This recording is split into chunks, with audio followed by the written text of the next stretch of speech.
Out of sight and without his father's protection, he's vulnerable.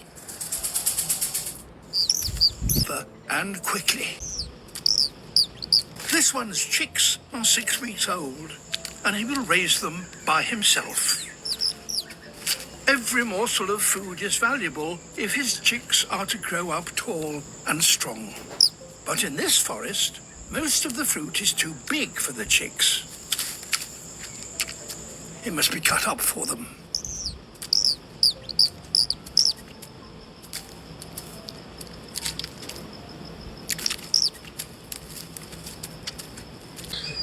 Using a special call,